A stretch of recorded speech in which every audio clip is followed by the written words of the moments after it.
Right, hello everyone, a bit of a special video for you today. We're at the Plough and Stars in Philadelphia, where the Plough Bhoys Celtic Supporters Club are celebrating their 10th anniversary with a feile. We've got a legend of Celtic Football Club with us. He's laughing, I don't know why he's laughing. It's George McCluskey. Amazing to have you on the channel, mate. Amazing to have you in America as well. How are you getting on? Absolutely great. It's good to be here. First time in Philly. I'm over with my son. The guys invited us over, and it's good to get a seat actually. We just walked for about 3 hours. It took me in every direction, Liberty Bell, everything. So we've done the sights today. It's lovely, and Super Bowl weekend, of course. The Eagles are playing Sunday night. Absolutely. We were supposed to go home on Sunday, but we've just booked another couple of days in the hotel and said we'll stay and watch the Eagles hopefully win. Yeah, perfect. Right, we're going to have a wee chat with George about his own kind of memories of the Scottish Cup. Obviously, we're in the Scottish Cup this weekend playing St Mirren tomorrow. I did just want to read out some stats. Tell me if I've got these right. 78 goals for the club. Is 92. 92? Where have I get this for? I don't know. I'm going to blame Celtic Wiki. I went in Celtic Wiki and I get 78, so there's obviously 14 other goals in there. Big cup goals maybe. 1981-82 season, how many did you score? That was your best season. It was 25, was it? I've got that, 25 goals and 6 honours won with the club. Yeah. 4 league titles in there. That's right, yeah. That was an amazing period. I mean, the 1980 Scottish Cup final is probably the one we should talk about at the moment, given that it's Scottish Cup weekend. A game that's obviously known for what happened after the match, but your winning goal in extra time. What's your memories of that day? It was just unbelievable memories. Scoring a winner against Rangers at any time is extra special, but to score in the cup final is just superb, you know. And obviously the riot after it and whatever happened now, I get blamed that you can't get a drink at the games, so it's all my fault. Yeah, I saw you joking about that actually, the fact that your pals rib you for that, the fact that they can't drink anymore at the football.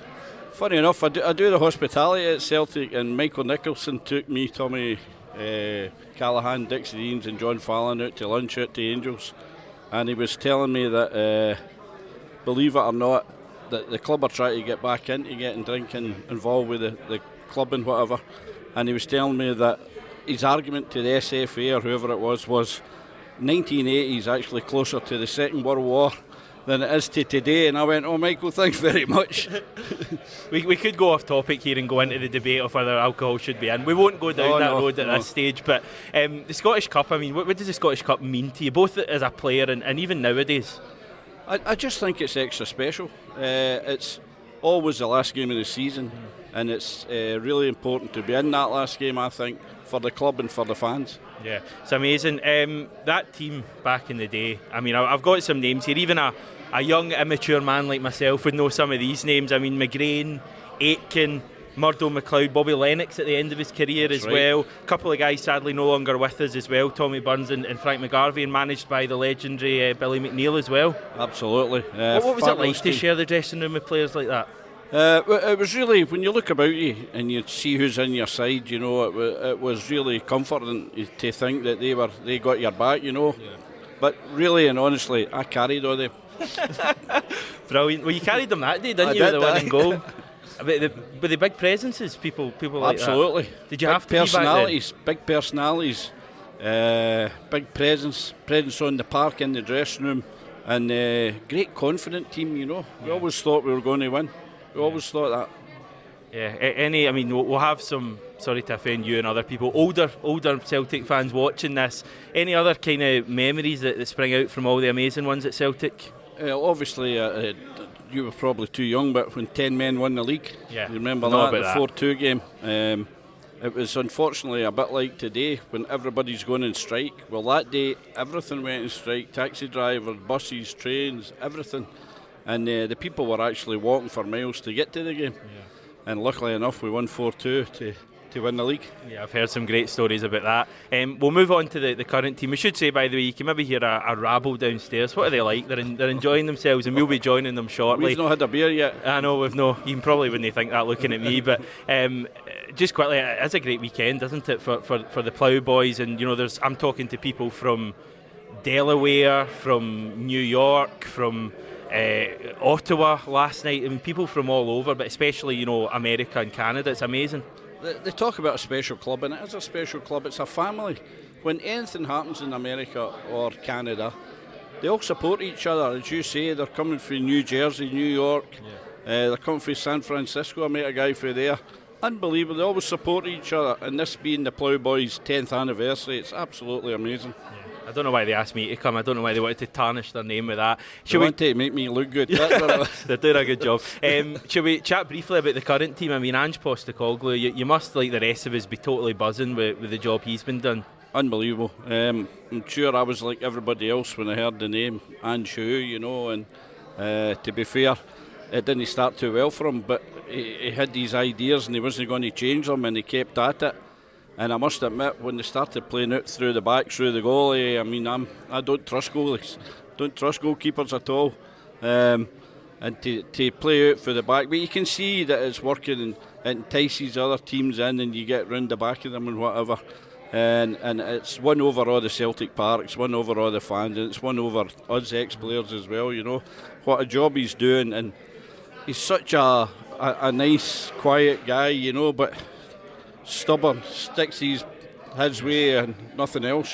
Have you had many kind of dealings with him? Have you bumped into him at Celtic Park? I've bumped into him once or twice, but I've not really dealt or sat down. I believe we're going to have a meal with him. The ex-players are Tommy Callum and myself. We're going to have a wee meal with him, have a blether and tell him what we think. Right. What food do you think he enjoys, Ange? I'm trying to think. I mean, I think there's an Italian restaurant. I think he's big into his Italian food, pizza, pasta. Is he? Is that what you'll be eating? That's that'll be it, yeah. Fish and chips for us, I think. Well, I don't think we'll get it. It's up at Lennoxtown, so it'll be all the proper carbs and whatever. Yeah. Elsewhere, I mean, how important is it that we play this amazing brand of football? I mean, your days, the going back to the Lisbon Lions, even before then, Celtic have always played really good football, and Ange is just such a good fit for Celtic, isn't he? Absolutely. I don't think our fans would let us play any other way, like long ball or anything like that. I think they want to play football. I mean, it was always the Jock Stein thing that we scored more than them. Yeah. It was always attacking and beautiful football that they wanted to play, and it's carried on right through every manager we've had. Yeah. Is there a bit of the Jock Stein in Ange? You can see it, can't you? I can see it. I'm sure all the fans can see it. The stubbornness and the fact. I loved the comment the other day. He says that he hasn't seen inside the Lennoxtown dressing room. I mean, that he says that's Callum's the main heroes. I think that's a fabulous point. Yeah. Who do you enjoy watching in this current Celtic team? I mean, you mentioned McGregor there.